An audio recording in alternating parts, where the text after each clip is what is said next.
Hola, mi nombre es Johan David Rodríguez y el día de hoy vamos a hablar sobre el convenio 169 de 1989 de la OIT.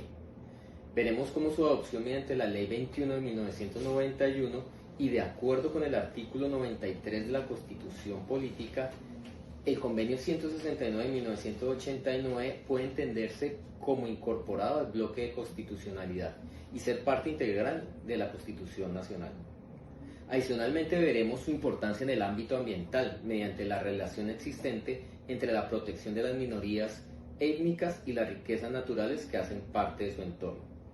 Y por último mencionaremos el derecho a la consulta previa como un mecanismo de participación frente al desarrollo de proyectos, obras y actividades y al desarrollo sostenible del país.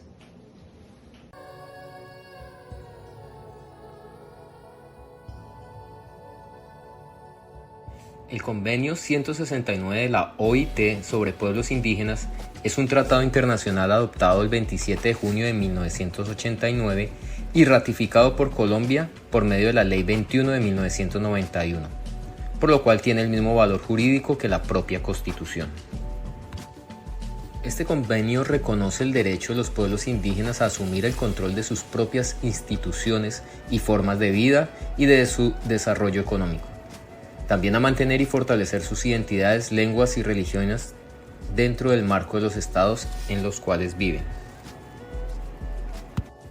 Es un instrumento jurídico internacional muy importante, ya que se protege los derechos de los pueblos indígenas como sujeto colectivo.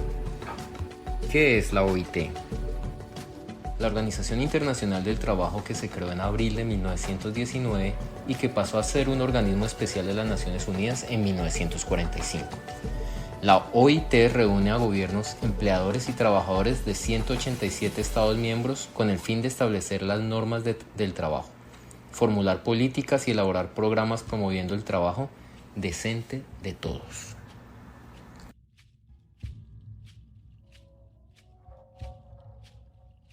En 1957, la OIT adoptó el Convenio 107 sobre poblaciones indígenas y tribales en países independientes, el primer tratado internacional sobre los derechos de los pueblos indígenas. Este convenio fue ratificado por 27 países, principalmente en América, el sur de Asia y en varios países de África y Europa, y cubre asuntos como empleo y ocupación, los derechos de la tierra y la educación en lenguas indígenas. El Convenio 107 suponía que el único futuro posible de los pueblos indígenas y tribales yacía en su integración a la sociedad y en que las decisiones relativas a su desarrollo deberían estar en manos de otros. Es por esto que se trabajó en un nuevo convenio que superara estos conceptos obsoletos. Este es el Convenio 169. ¿Qué es el Convenio 169? El Convenio 169 de la OIT se basa en el respeto de las culturas y los estilos de vida de los pueblos indígenas y tribales y reconoce su derecho a definir sus propias prioridades para el desarrollo. Sus dos postulados básicos son su derecho a mantener y fortalecer sus culturas, formas de vida e instituciones propias, y por otro lado, su derecho a participar de manera efectiva en las decisiones que les afectan.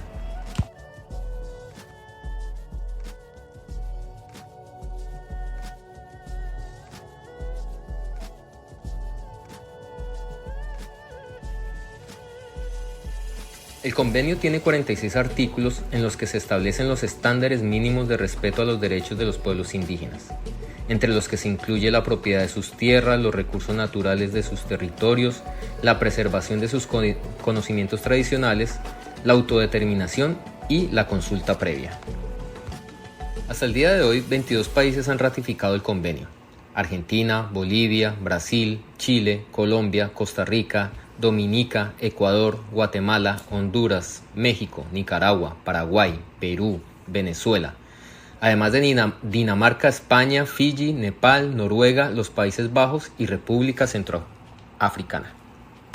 Este instrumento jurídico defiende a los pueblos indígenas que, en el caso de América Latina y el Caribe, pertenecen a unos 50 millones de personas según datos de la UNICEF.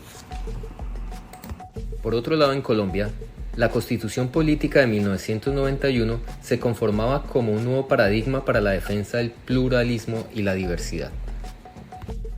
La Constitución de 1991 fue concebida como un texto pluralista que reconoce la existencia de varios pueblos en el territorio nacional, lo que implica aceptar el multiculturalismo y el diálogo entre culturas.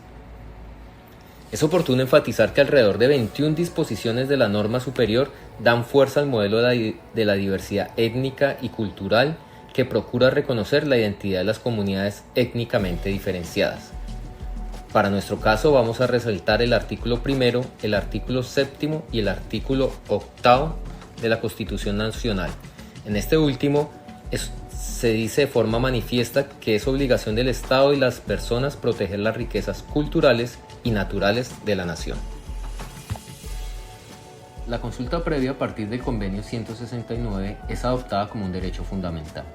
La regulación del derecho a la consulta previa debe darse por medio de una ley estatutaria, de conformidad con el exhorto que la Corte Constitucional efectúa al Ejecutivo y al Legislativo en la orden 15ª de la sentencia T-129 de 2011. Sin embargo, hasta tanto el Estado colombiano no expida la legislación estatutaria respectiva, la fuente normativa en la que se enmarca el ejercicio del derecho a la consulta previa es el Convenio 169 de 1989, el cual fue ratificado por el Estado colombiano por medio de la Ley 21 de 1991, instrumento normativo que lo adoptó como fuente de derecho interno. En este sentido, el Convenio OIT 169 de 1989 cumple con los requisitos instituidos por el artículo 93 de la Carta Política para entenderse incorporado al bloque constitucionalidad y ser parte integral de la norma superior. El estudio de impacto ambiental. El estudio de impacto ambiental es una obligación que tiene fundamento en el artículo 7 del Convenio 169 de la OIT, que establece la obligación de los estudios y el consecuente deber del Estado de velar porque, siempre que haya lugar, se efectúen estudios en cooperación con los pueblos interesados a fin de evaluar el incidente social, espiritual y cultural y sobre el medio ambiente que las actividades de desarrollo previstas puedan tener sobre los pueblos. En cuanto a la normatividad ambiental, la Ley 99 de 1993 consagra la necesidad de consulta previa en su artículo 76, donde menciona que la explotación de los recursos naturales deberá hacerse sin desmedro de la integridad cultural, social y económica de las comunidades indígenas y negras, de acuerdo con la Ley 70 de 1993 y el artículo 330 de la Constitución Nacional. Adicionalmente, en el decreto 1076 de 2015 se menciona la consulta previa como una obligación antes del trámite de cualquier licencia ambiental.